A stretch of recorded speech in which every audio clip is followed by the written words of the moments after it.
Hola, ¿qué tal? ¿Cómo están? Hoy vamos a hablar de esto de los fármacos que están dentro de los fármacos que inhiben la pared bacteriana o inhiben la formación de la pared bacteriana.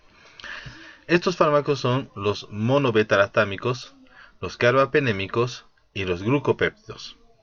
Muy bien, sigamos. Decimos monobetalactámicos o también se le llama monobactámicos, ¿ya? A un grupo de fármacos que tienen un anillo beta-lactámico que es modificado. ¿Está bien? Un anillo beta-lactámico modificado. Entonces, de por sí tú ya tienes que manejar ciertos conceptos, como por ejemplo que no existe resistencia cruzada. Si una bacteria es resistente a penicilinas, cefalosporinas, no es resistente a monobeta-lactámicos, porque es anillo beta-lactámico modificado. Si una bacteria, o perdón, si una persona es o tiene alergia a penicilinas, obviamente tiene alergia también a cefalosporinas, pero no es alérgico a los monobetalactámicos, porque es un anillo betalactámico modificado. Sigamos. El fármaco más utilizado se conoce con el nombre de Astreonan, ¿ya? Y es muy activo, principalmente para gérmenes gram negativos aerobios, ¿ya? Y este Astreonan es resistente a la producción de beta-lactamasa. Obviamente esta resistencia a la beta-lactamasa es natural debido a que el fármaco tiene un anillo beta-lactámico modificado.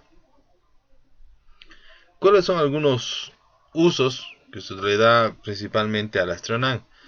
Se utiliza principalmente para infecciones por pseudomonas, infecciones por Serratia, Neisseria gonorrhoeae, que son resistentes a penicilinas, Haemophilus influenzae, cepas de Citrobacter y Acinetobacter, ¿ya? Es excelente el fármaco. Muy bien. Dentro de su farmacodinamia no olvidemos que estos fármacos van a tener su unión a la PVP. Al unirse a la PVP van a poder atravesar la pared celular y ahí lo que van a hacer es la elongación y ruptura y la activación del sistema autolítico endógeno de la bacteria. Es muy similar a las acciones que tienen todas las penicilinas. Dentro de su farmacocinética, detalle importante, el fármaco en su absorción, ya por vía oral la absorción del fármaco es baja. Es por ese motivo que tiene una absorción baja por vía oral que se prefiere usar la vía endovenosa o intramuscular. Entonces, detalle importante, la absorción por vía oral es baja, es muy mala, por eso se utiliza más la vía endovenosa e intramuscular. Se distribuye muy bien en todos los tejidos, en todos los líquidos, y esto incluye al líquido cefalorraquídeo. Entonces puedes utilizar en el tratamiento de las meningitis bacterianas. Detalle importante. Bien. En la parte de su metabolismo, ¿ya? El metabolismo es netamente hepático. Ahora un detalle importante, cada vez que el fármaco se metaboliza, va a generar metabolitos inactivos. Eso quiere decir que cada vez que se metaboliza, el fármaco pierde actividad. La eliminación es predominantemente por vía renal. 70 incluso 90% del fármaco va a obtener eliminación renal. Si tu paciente ya tiene un detalle importante, insuficiencia renal, o tiene insuficiencia hepática, o tiene algún tipo de alteración renal o alteración hepática, tienes que ajustar las dosis. Porque si tiene insuficiencia renal, el fármaco no se elimina y se acumula. Entonces eso aumenta la vida media. Aquí está. Si el paciente tiene insuficiencia hepática, significa que el fármaco se acumula porque no puede ser metabolizado. Entonces eso también aumenta la vida media. Ojo, detalle importante. Si el paciente tiene insuficiencia renal o insuficiencia hepática, esto va a aumentar la vida media. Hay que ajustar las dosis.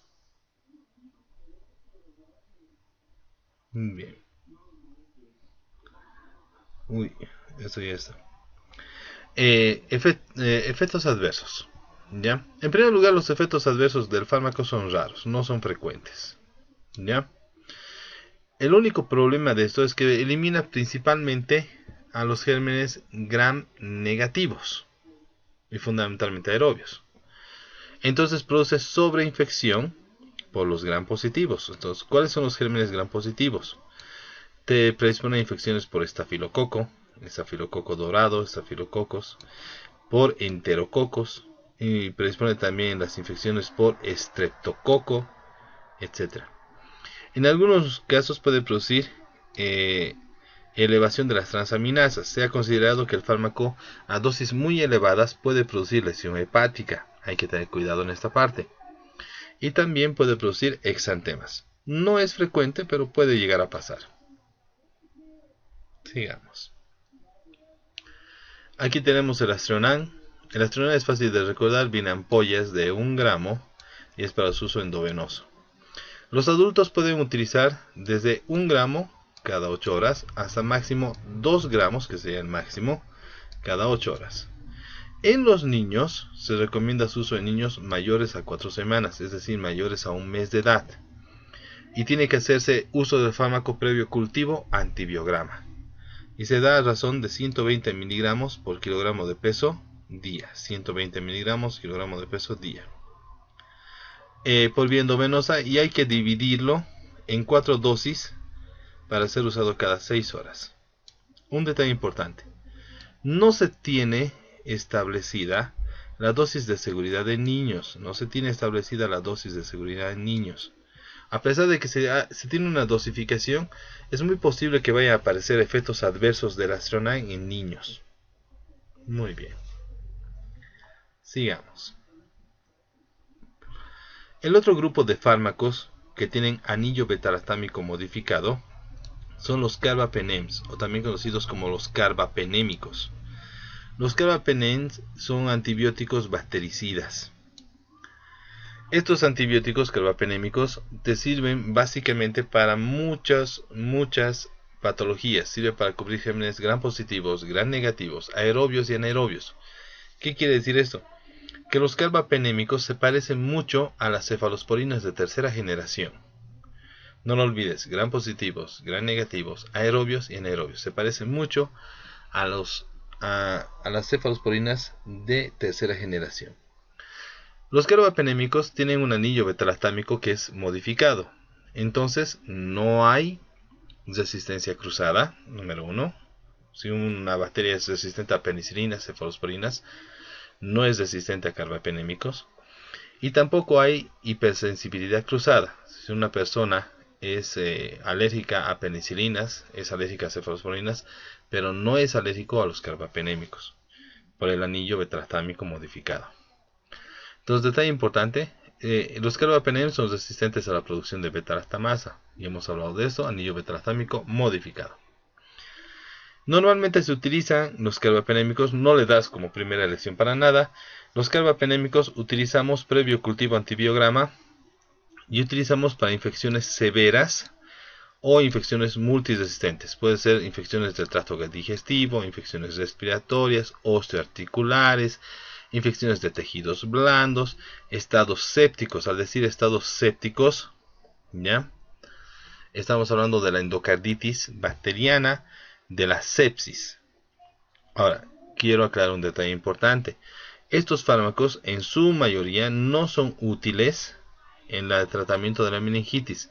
Solamente existen 2 fármacos que te sirven para el tratamiento de la meningitis bacteriana. Carbapenémicos, 2 fármacos que son para el tratamiento de la meningitis bacteriana, los cuales mencionaremos más adelante. Sigamos. En la parte de absorción, el fármaco tiene una biodisponibilidad del 100% porque solamente hay para uso parenteral. Es decir, que solamente es para uso endovenoso. No hay comprimidos, no hay tabletas, nada. En ese sentido, el fármaco es para uso intrahospitalario.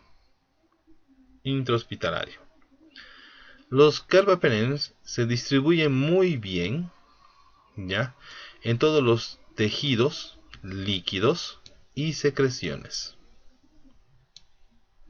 La penetración al líquido cefalorraquídeo es limitada, pero hay solamente 2 fármacos que pueden hacer esto. Uno es el meropenem y el otro se llama carbapenem. Son los únicos 2 fármacos carbapenémicos que puedes utilizar en el tratamiento de la meningitis bacteriana. Sigamos. El metabolismo de estos fármacos va a ser hepático. La eliminación, el 70% del fármaco es de eliminación renal. Y una parte del fármaco se elimina por otras vías, y la principal de esas otras vías es el hepático. ¿Ya?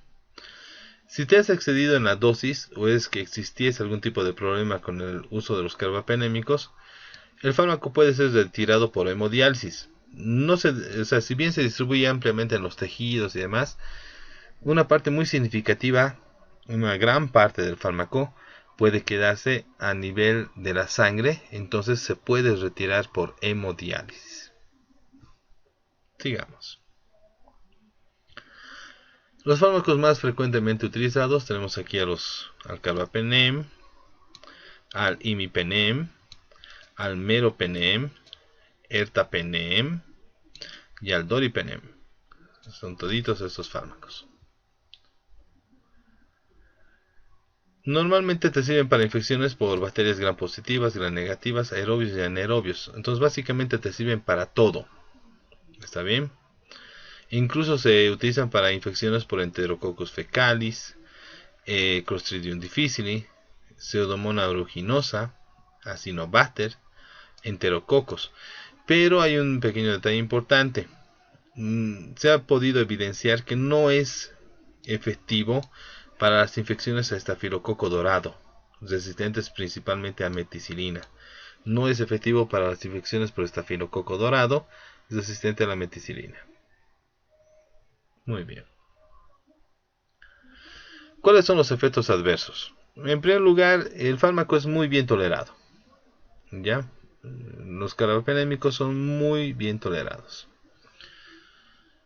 Los efectos más frecuentes es que van a producir efectos gastrointestinales que van a ser diarrea, náuseas y vómitos. Es lo más frecuente. Diarreas, náuseas, vómitos. Algunos efectos cardiovasculares es normalmente por la inyección. Como el fármaco se utiliza por vía endovenosa, cuando no se tienen los cuidados adecuados puede producirse una flebitis o una tromboflebitis. La reacción de hipersensibilidad no es frecuente, es rara, pero puede presentarse con fiebre, exantema, prurito en la parte inicial y luego avanzar a la llamada anafilaxia posteriormente. Un detalle muy importante: cuando el fármaco es utilizado en dosis bajas, ¿ya?, puede producir sobrecrecimiento bacteriano y colitis pseudomembranosa por Clostridium difficile. Yo sé que estás pensando, y aquí viene el detalle para que me entiendas. Cuando tú utilizas a dosis bajas, el fármaco elimina la flora bacteriana normal y lo que va a hacer es producir sobrecrecimiento de Clostridium difficile y colitis pseudomembranosa.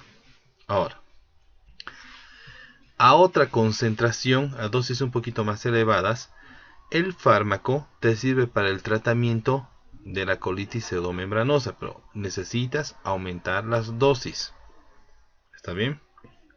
Número 1. Entonces puede producirte, número 1, colitis pseudomembranosa, si utilizas a dosis bajas.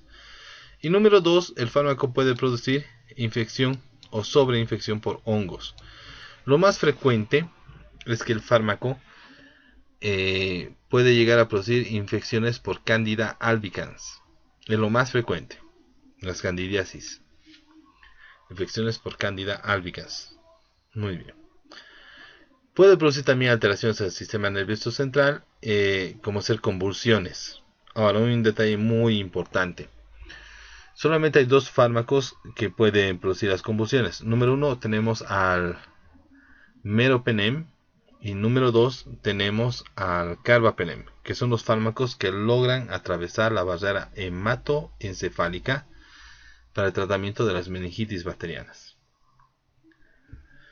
La OMS recomienda, ¿ya?, no usar estos fármacos durante el embarazo, debido a que no se tienen estudios de qué es lo que puede llegar a pasar, o si el fármaco es teratogénico, o si produce algún tipo de alteración. No se tienen los datos completos, entonces se recomienda no utilizar.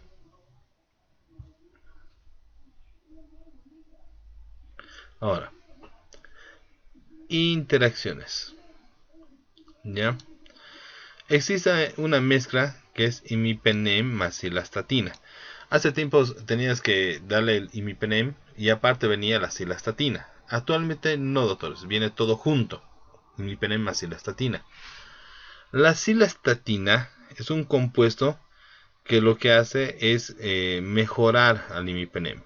Hace que el imipenem vaya a tener mejores concentraciones más tiempo. Vamos a hablar de eso más adelante. ¿Ya? Entonces la mezcla de imipenem más cilastatina junto con aminoglucósidos hace que los dos fármacos se inactiven mutuamente. Entonces no puedes combinar imipenem más aminoglucósidos. ¿Ya? Fármacos antivirales como el ganciclovir, el aciclovir, ¿ya? Unidos a imipenem más cilastatina, ¿ya? Normalmente pueden llegar a producir convulsiones. Detalle importante. Entonces, ganciclovir más o aciclovir, cualquiera de los antivirales, más el uso de imipenem, aumenta el riesgo de convulsiones. No olvidemos que los dos fármacos también pueden atravesar la barrera hematoencefálica. Ahora aquí tenemos en la mezcla de esta es imipenem más cilastatina. El imipenem más cilastatina viene ampollas de 500 miligramos de imipenem más 500 miligramos de cilastatina, es 1 a 1 para uso endovenoso. Un adulto puede recibir desde 250 miligramos, ¿ya?, hasta 1 gramo EB cada 6 horas. Muy bien. En los niños puedes utilizar 15 miligramos por kilogramo de peso dosis y puedes dar incluso 4 dosis al día, cada 6 horas. En infecciones más severas puedes utilizar incluso hasta 25 miligramos por kilogramo de peso dosis. Muy bien. A pesar de eso, no hay seguridad de su uso en niños. Un aspecto muy interesante es que tú te debes preguntar ¿para qué es la cilastatina? Bueno, la cilastatina, doctores, es una sustancia que lo que hace es inhibir una enzima. A ver, existe a nivel renal una enzima que se llama dihidropeptidasa renal. La dihidropeptidasa renal lo que hace es inactivar al imipenem. Identifica al imipenem, se adhiere al imipenem y hace que el imipenem sea eliminado por vía renal. Entonces eso baja su vida media. Entonces para que el imipenem mejore su vida media, lo juntamos con cilastatina. La cilastatina lo que hace es anular a la enzima conocida como dihidropeptidasa renal. Anulada la enzima dihidropeptidasa renal, entonces el imipenem mejora, aumenta su vida media porque no va a ser eliminado. Muy bien, sigamos. El otro fármaco bastante utilizado se llama meropenem. ¿Ya? Meropenem. El meropenem viene en ampollas de 500 miligramos y ampollas de 1 gramo y es para uso endovenoso. Un adulto puede utilizar desde 500 miligramos, es decir, 0,5 gramos, hasta 1 gramo EB cada 8 horas. ¿Ya? En pacientes neutropénicos, es decir, que tienen disminución de las defensas, puedes dar 1 gramo cada 8 horas. En pacientes con meningitis, puedes dar hasta 1 gramo, hasta 2 gramos cada 8 horas. No olvidemos que el meropenem, el imipenem y el carbapenem pueden atravesar la barrera hematoencefálica. En niños que tengan de 3 meses a 12 años, la dosificación es de 10 a 20 miligramos kilogramo de peso dosis. Eso también se da cada 8 horas. Y en caso de que el niño tenga meningitis, puedes dar el doble de la dosis, que son 20 miligramos kilogramo de peso dosis cada 8 horas. Muy bien. Por último, de este grupo tenemos a los glucopéptidos. Los glucopéptidos, en primer lugar, no tienen anillo beta-lactámico. Es un compuesto formado a partir de glucosa. Son muy efectivos principalmente para infecciones a gram positivos. Muy efectivos para infecciones a gram positivos. En primer lugar, en su absorción, la absorción por vía oral es mala. ¿Ya? Porque no se absorbe. La mayoría del fármaco se va a eliminar con las heces. Por eso se prefiere que los glucopéptidos sean administrados por vía parenteral, lo cual le permite tener una concentración alta.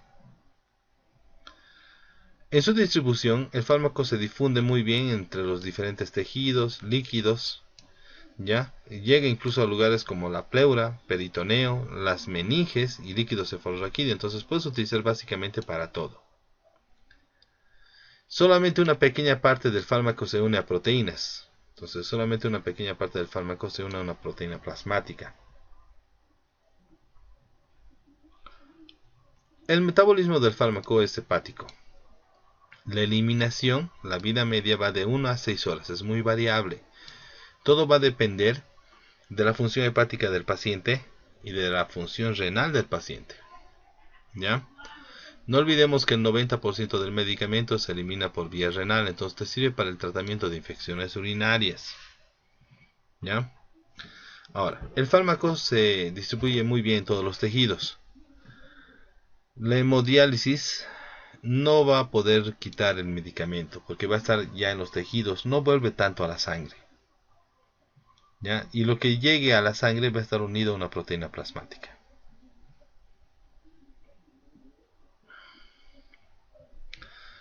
Los glucopéptidos dentro de su farmacodinamia, mecanismo de acción, tiene dos tipos de mecanismo de acción. Número 1, inhibe la pared bacteriana, inhibe la síntesis de la pared bacteriana.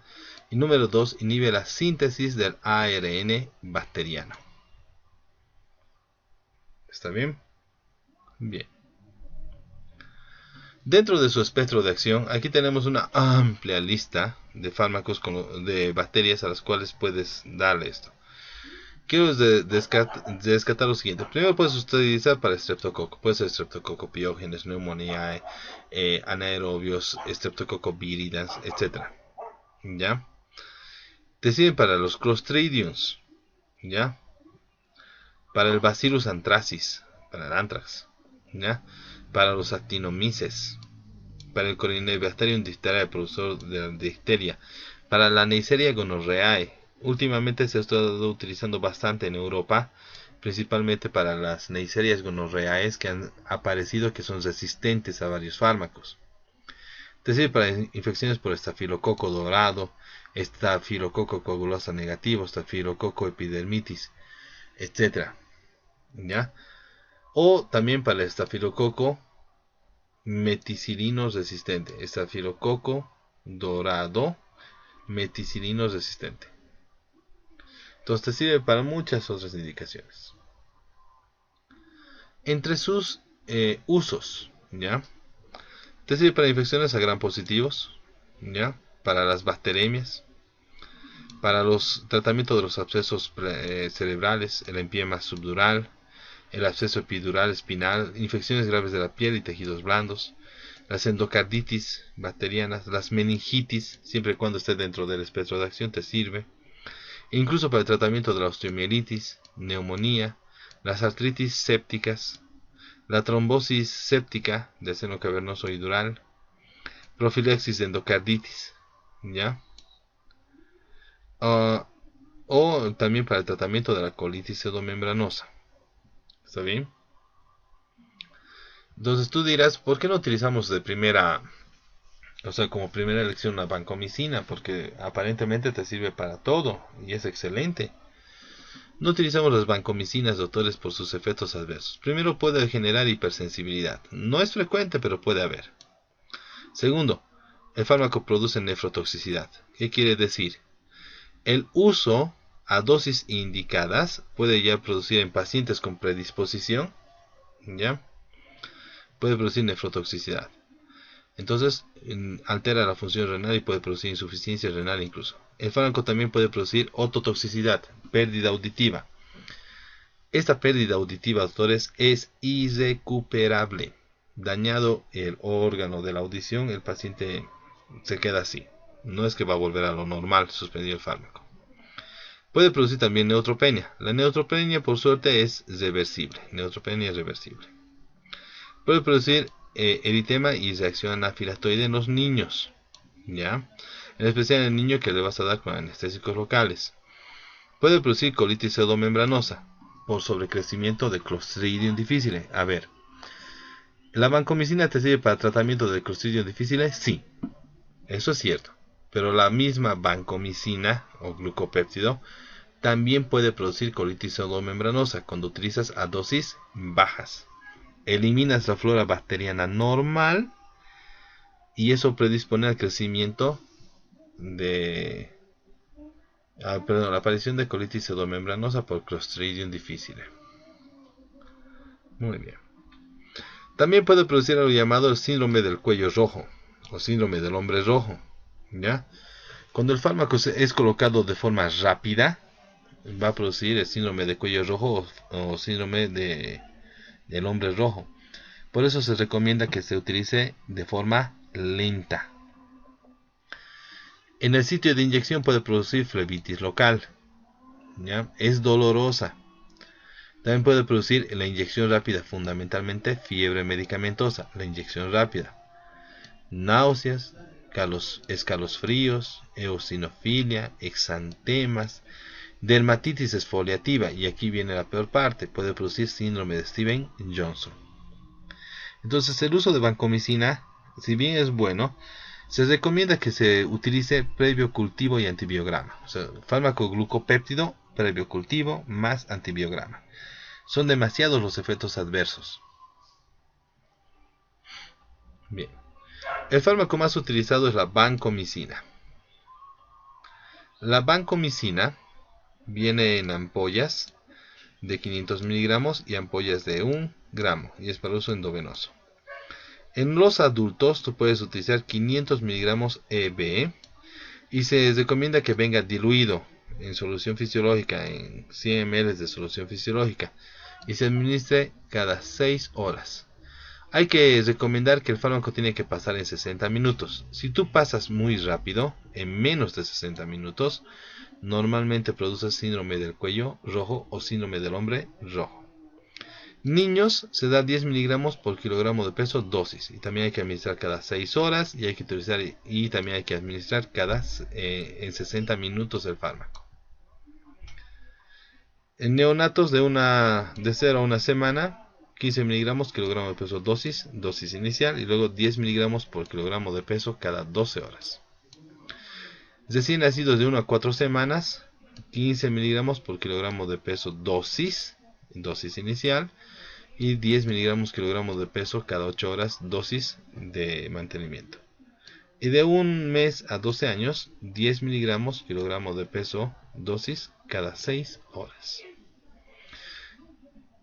El uso de glucopéptidos, monobetalactámicos y carbapenémicos se recomienda que sea previo cultivo antibiograma. Bueno, espero que la información te sea de mucha utilidad. Muchas gracias por escuchar.